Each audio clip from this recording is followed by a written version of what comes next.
Hi friends, welcome to Kanaka's kitchen Telugu daily routine.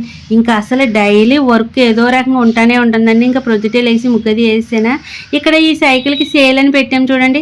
మా సాయిది అనమాట, చిన్నప్పుడు సైకిల్ మా నాన్న వాళ్ళు కొనిచ్చారు. చాలా స్ట్రాంగ్గా చాలా బాగుంటుంది.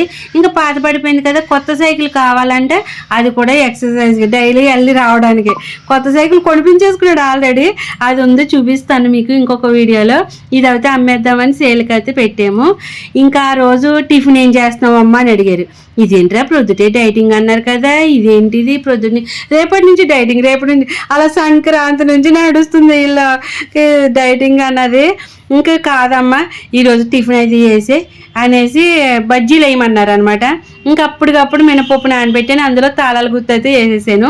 అంటే తాళాల గుర్తు కానీ ఐరన్ అలాంటివి వేస్తే త్వరగా నానుతుంది అంటారు కదా, అది దేనివల్ల మీరు తెలిస్తే కామెంట్ చేయండి. పప్పు అది ఒక 1 అవర్లో అలా నానిపోయింది. ఇంకా ఒక గ్లాస్ మినపప్పు వేసాను, 2 గ్లాసులు అదే గ్లాసుతో 2 గ్లాసులు ఇడ్లీ రవ్వ వేసాను, మైదా కూడాని.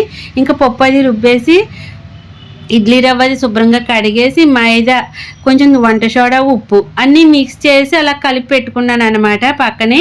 ఇంకా పెరుగు అలాంటివి ఏమి వేయలే, చాలా బాగుంటుంది. అప్పటికప్పుడు వేసుకున్న చక్కగా కమ్మకమ్మగా సూపర్గా వస్తాయి బజ్జీలు అయితే.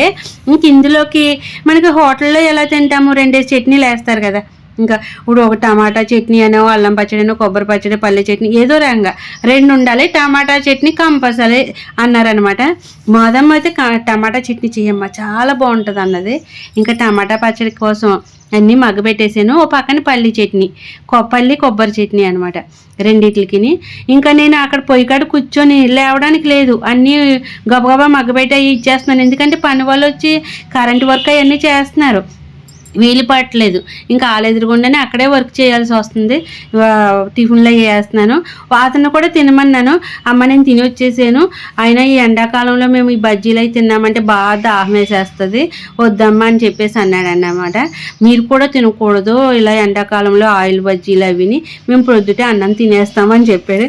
సరే మా పిల్లలు ఎప్పుడో ఒకసారి డైటింగ్ పేరు చెప్పి ఇలా తింటూ ఉంటారు, చాలా రోజులు అయిందిలే బజ్జీలు వేసి అని చెప్పేసి చెప్పాను. అదిగోండి అలా 2 చట్నీలు వేసుకొని బజ్జీలు శుభ్రంగా కుమ్మేసాం.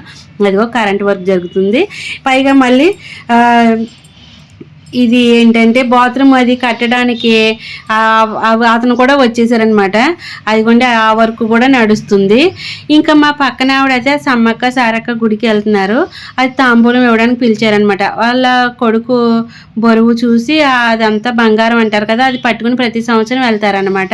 అలా తాంబూలం ఇస్తారు, ముందు పూజ చేసుకుని ఒకసారి తాంబూలం ఇస్తారు, మళ్ళీ గుడికి వెళ్ళి అమ్మవారికి అది చెల్లించిన తర్వాత మళ్ళీ ప్రసాదం మళ్ళీ ఇస్తారు ఇంకొకసారి కూడా. అలా పిలిచి అదిగోండి అలా ఒళ్ళో వేస్తారనమాట బంగారం అదిని. చాలా బాగా అనిపిస్తుంది ఆ పూజలు అవి చూడడానికి. మీరు వెళ్ళారా సమ్మక్క సారక్క గుడికి? ఎవరైనా వెళ్తే కనుక కామెంట్ చేయండి. ఇంకా కరెంట్ సామాను అవన్నీ చూసారా, ఫుల్ వర్క్ అయితే నడుస్తుంది.